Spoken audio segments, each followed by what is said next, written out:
और सीधे रुख करते हैं रुद्रप्रयाग का, जहां पर उत्तराखंड के मुख्यमंत्री पुष्कर सिंह धामी संबोधित कर रहे हैं।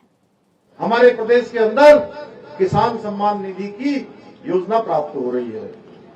प्रदेश में किसानों को 3 लाख रुपए तक का ऋण बिना ब्याज के दिए जाने का प्रावधान हमारी सरकार ने किया है। इसके पीछे हेतु है कि हमारे किसान आगे बढ़ें, अपने कामों से अपनी आय को दुगना करें।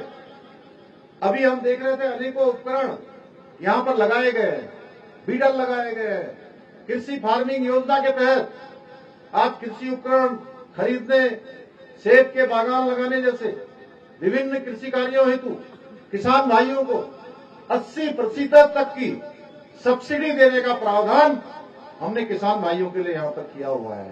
पूरे प्रदेश के अंदर ये योजना चल रही है। हमने इस बार के बजट में पॉली हाउस निर्माण के लिए कि अच्छी सब्जियों का उत्पादन हो, अच्छे फलों का उत्पादन हो, अच्छे फूलों का उत्पादन हो, उसके निमित्त 200 करोड़ रुपए का विशेष प्रावधान इस बार के बजट में किया है। इसके साथ ही अनेकों ऐसे निर्णय लिए हैं जिससे प्रदेश के किसान सशक्त हो, समृद्ध हो और उन्नत हो। भाइयों बहनों, हमारी सरकार प्रदेश में उद्योगों को और पर्यटन को लगातार बढ़ावा देकर रोजगार के नए अवसरों को सृजित करने का प्रयास कर रही है, जिससे हमारे नौजवान युवाओं को रोजगार मिले, अपने घर में ही स्वरोजगार करने का अवसर मिले। एक और जहां प्रदेश में पर्यटन क्षेत्र को बढ़ावा देने के लिए आज पूरे हमारे इस केदारखंड क्षेत्र हो या उत्तराखंड हो, इसके प्रमुख दर्शनीय स्थलों की पहचान कर उनका आज विकास किया जा रहा है। वहीं दूसरी ओर विभिन्न क्षेत्रों के लिए विशेष औद्योगिक नीतियां बनाकर उत्तराखंड में निवेश और रोजगार सृजन हेतु अनुकूल राज्य बनाने का कार्य भी हमारी सरकार कर रही है। शीघ्र ही जो प्रयास हम कर रहे हैं, पिछले वर्ष हमने देहरादून में माननीय प्रधानमंत्री जी के मार्गदर्शन में एक बड़ा निवेशकों का सम्मेलन किया था और उस निवेशकों के सम्मेलन में 3,54,000 करोड़ के निवेश के करार हमारे साथ निवेशकों ने किए थे और एक बड़ी संख्या में निवेशकों के साथ हमारे करार हुए हैं और हमने उनको प्राथमिकता दी है जो राज्य के अंदर अधिक से अधिक राजस्व प्राप्ति में राज्य का साधन बने। साथ में हमारे नौजवान युवाओं को रोजगार सृजन करने में जो सबसे ज्यादा प्राथमिकता देंगे, उनको हम निवेश में सबसे ज्यादा प्राथमिकता देंगे, हमने तय किया। और इसका परिणाम हुआ कि आज 70,000 करोड़ से भी ज्यादा के निवेश की ग्राउंडिंग की शुरुआत हो गई है। यानी केवल हमने निवेशकों के साथ करार ही नहीं किए, करार करने के साथ उनको धरातल पर उतारने की प्रक्रिया को भी आगे बढ़ाया है। भाइयों बहनों, आज के इस अवसर पर मैं केदारनाथ विधानसभा उपचुनाव में भारतीय जनता पार्टी की प्रत्याशी आदरणीय आशा दीदी को विजयी बनाने के लिए आप सबका हृदय से धन्यवाद देना चाहता हूं। पूरे केदारनाथ विधानसभा चुनाव की जनता को धन्यवाद देना चाहता हूं, उनको नमन करना चाहता हूं कि उन्होंने विकास की अनवरत चलने वाली प्रक्रिया को और तेज गति प्रदान की है।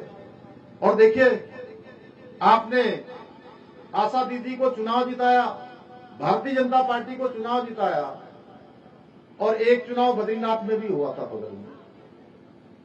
बद्रीनाथ में चुनाव जीतने के बाद कांग्रेस पार्टी गायब है और केदारनाथ में बाबा के धाम में आपने कमल खिलाया।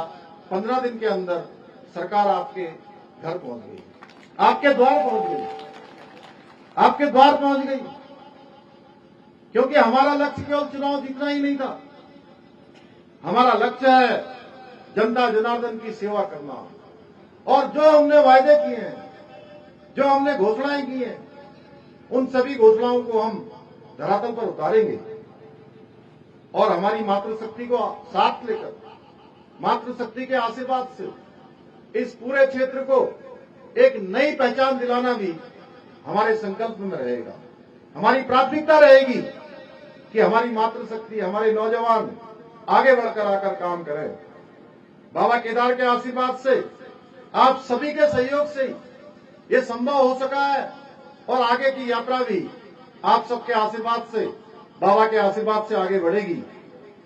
ये विजय इस चुनाव में, जैसा भरत चौधरी जी बोल रहे थे, बहन आशा नोटियाल जी बोल रही थी कि ये विजय कोई सामान्य विजय नहीं है, ये विजय झूठ पर सच की विजय है, ये अधर्म पर धर्म की विजय है, ये षड्यंत्रों पर ईमानदार प्रयासों की विजय है। मैंने उन्हें विशेष